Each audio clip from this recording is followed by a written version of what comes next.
Assalamualaikum warahmatullahi wabarakatuh. Apa kabar sahabat semua? Kembali lagi dengan saya Alfian Konadi dalam channel Alfian Patuners. Kali ini kita akan sedikit mendiskusikan tentang legal etik keperawatan. Seperti yang kita sama-sama ketahui bahwa etika keperawatan adalah suatu sikap etis yang harus dimiliki oleh seorang perawat sebagai bagian integrasi dari sikap hidup dalam mengemban tugasnya sebagai seorang perawat. Artinya teman-teman, legal etik ini adalah salah satu bentuk pedoman ataupun panduan kita sebagai seorang perawat dalam melaksanakan tugas. Sebagai contoh dalam kehidupan kita bermasyarakat, kita punya undang-undang, kita punya aturan-aturan yang harus kita jalani. Gitu juga dalam dunia keperawatan, kita punya aspek legal sebagai panduan kita dalam melaksanakan tugas sebagai seorang perawat. Terdapat 8 prinsip etik keperawatan. Yang pertama ada autonomi, beneficence, justice, non-maleficence, veracity, fidelity, confidentiality, dan accountability. Kita akan coba bahas satu persatu. Yang pertama ada autonomi. Autonomi ini adalah suatu aspek legal yang didasarkan pada keyakinan bahwa individu mampu berpikir logis dan membuat keputusannya sendiri, sehingga perawat haruslah menghormati kemandirian pasien. Nah, teman-teman, autonomi ini adalah poin utama, ya, poin penting, di mana ini menjadi cikal bakal kita seorang perawat untuk melaksanakan asuhan keperawatan.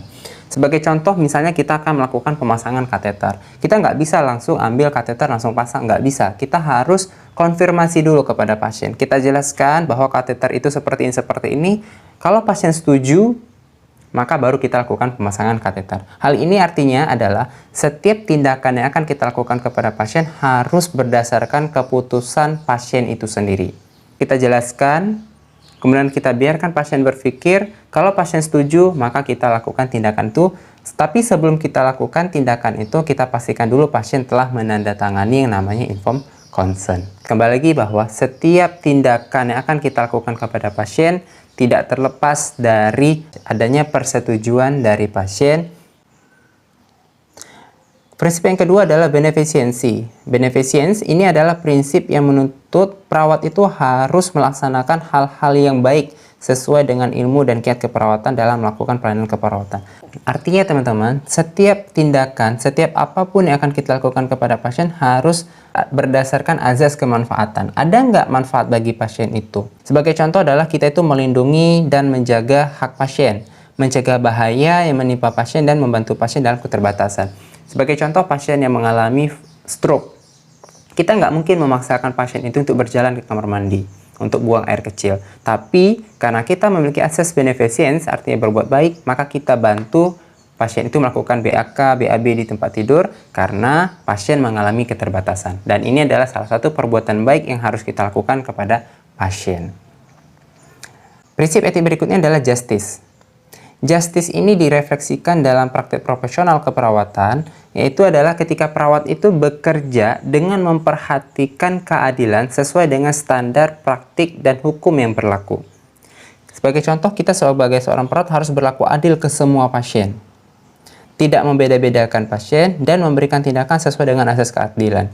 Sebagai contohnya gini, ada pasien dengan ketergantungan minimal care dan ada pasien dengan ketergantungan partial care. Secara azas keadilan, kita harus memperhatikan yang partial care dulu. Walaupun pasien yang minimal care ini adalah anak pejabat misalnya, tetap kita harus memprioritaskan pasien yang partial care. Ini adalah azas keadilan. Karena kita tidak bekerja berdasarkan golongan, berdasarkan ras, berdasarkan agama, berdasarkan kekayaan, tetapi kita bekerja berdasarkan prioritas kondisi pasien. Prinsip etik berikutnya adalah non-maleficence. Non-maleficence artinya adalah prinsip bahwa perawat itu dalam memberikan pelayanan keperawatan tidak menimbulkan bahaya atau cedera secara fisik maupun psikologis terhadap pasien. Artinya, setiap kali perawat akan memberikan pelayanan keperawatan tidak boleh menimbulkan kerugian bagi pasien. Sebagai contoh, perawat tidak boleh mengambil tindakan yang dapat memburukkan kondisi pasien. Artinya gini, pasien itu sudah tahu kita dalam kondisi stroke misalnya. Stroke kemudian lumpuh di bagian kakinya. Kita paksakan pasien itu untuk berjalan. Akibatnya adalah pasien bisa saja terjatuh. Ini adalah berarti kita telah melanggar prinsip non-maleficence.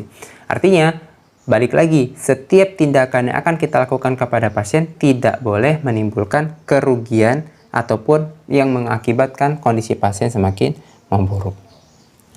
Prinsip etik berikutnya adalah veracity. Veracity artinya adalah perawat itu harus memberikan informasi secara akurat, secara komprehensif, dan secara objektif kepada pasien.